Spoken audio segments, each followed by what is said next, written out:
Well, we were formed in 1984 to build a National Law Enforcement Officers Memorial, a national monument to honor the service and sacrifice of law enforcement officers in this country. That memorial was dedicated in 1991. Today it bears the names of 20,789 officers across this country, including 441 from the state of Louisiana. And unfortunately, every year we have to add new names to that memorial. We're also now in the midst of building a national law enforcement museum right across the street from our memorial here in Washington, D.C., and that museum will open in 2018.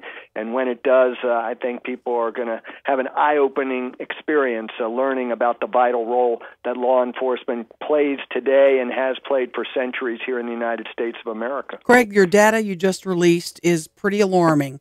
The numbers of police fatalities up 78% this year over last. Is that accurate? Well, firearms-related deaths have spiked 78% this year versus same time last year. That's 32 law enforcement officers killed by gunfire this year alone, all in felonious incidents, killed by criminals.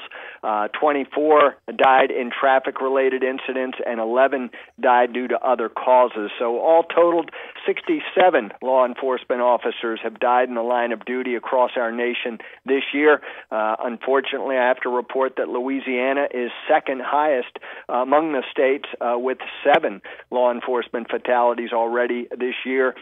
Texas is the only state that has more with 13. Mr. Craig, I would assume that given your position, you have your finger on the pulse of law enforcement officers across the country, given the tragic occurrences of the last 30 to 40 days. What can be done? What can be done to make it safer for police across America? Well, I think we've done a lot over the years to trend in the right direction when it comes to officer safety and wellness. Number one, we've provided our officers with bullet-resistant vests. This soft body armor has saved more than 3,100 law enforcement lives over the last 3 decades alone. Less lethal weaponry, taser stun guns, for example, allow officers to keep a safe distance from resisting felons. That reduces injuries both to the officers and to the criminal suspects they deal with.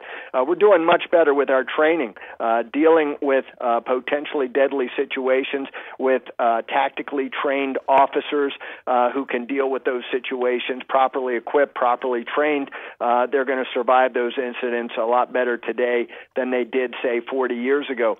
Back in the 1970s, we were losing, on average, 231 officers every year in the line of duty. Over the last 10 years, that number has dropped to 144. But unfortunately, this year, especially, and certainly Louisiana has seen it in such striking and shocking terms with the assassination of the 3 Baton Rouge officers just a week or so ago. This is an alarming problem for this country. Officers literally being targeted because of the uniforms they wear, because of the jobs that they do. We as a nation must come together. If officers are to be safe, if the citizenry of this country is to be safe, because think about it, if our officers are at risk, all of us are at risk. They stand for us. They provide us with the margin of safety that we enjoy each and every day. They're on the front lines combating criminals and terror. And unfortunately, sometimes, and this year especially, it has cost many, many police lives. Craig Floyd with the National Law Enforcement Officers Memorial Fund.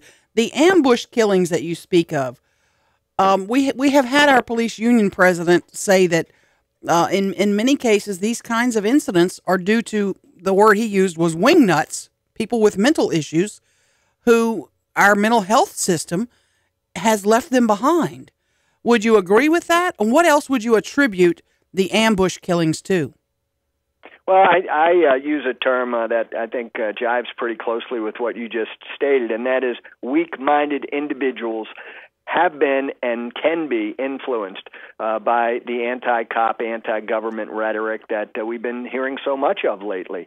We have to realize, our elected officials, the media, anyone with the public's ear has to realize that words do matter, that there are mentally deranged individuals. There are individuals out there that hate the United States government. They call themselves sovereign citizen types. They don't believe in the laws of our nation. They don't believe the government should have any control at all over their life.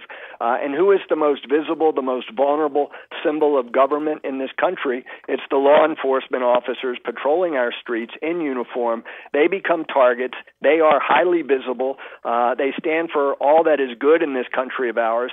And unfortunately, those that are either cold-blooded criminals, sovereign citizen types, mentally ill, or in some cases Islamic extremist terrorists, these people target our law enforcement officers because of the hate in their hearts and minds. And unfortunately, a lot of lives of law enforcement have been lost because of that. Mr. Craig, a number of police departments across the country, I think most recently in Fort Worth, Texas, have condemned the Black Lives Matter movement for being openly antagonistic and dangerous to police officers across the country. Does the incremental, does the incremental mainstreaming of this organization concern you? Clearly, the divisiveness in this country that has resulted from a lot of the anti-cop protests and rhetoric, I think that is very troubling. We have to come together as a nation. Clearly, and we've been saying this for years and years, this isn't something new, that public safety, if we want safe communities, we have to work in partnership. It's got to be the citizens of this country working in cooperation and in support of the law enforcement officers who serve their communities. Without good communication, without trust, without cooperation, the police cannot be as effective as they need to be to create safe communities. They depend on the communication with their citizenry. They're there to help the people in their communities. They want to keep those communities safe, but it requires a partnership. And right now, in too many communities, I'm afraid, that partnership, that trust has been broken. We need to fix it. And it starts, and law enforcement, I think, realizes this so vividly, and they're working on it every day, how to restore that trust. Body cameras, transparency, building relations with the community leaders, reaching out before trouble occurs. And then if trouble should occur, like we saw in Charleston, South Carolina, a white supremacist goes into a black church, kills 8 people. All right, that town kept together because they had established, the police, strong relations with the citizens and the community leaders. And as a result, that city got through that crisis together. They didn't do it in a divisive fashion. We can learn from what happened in Charleston, South Carolina.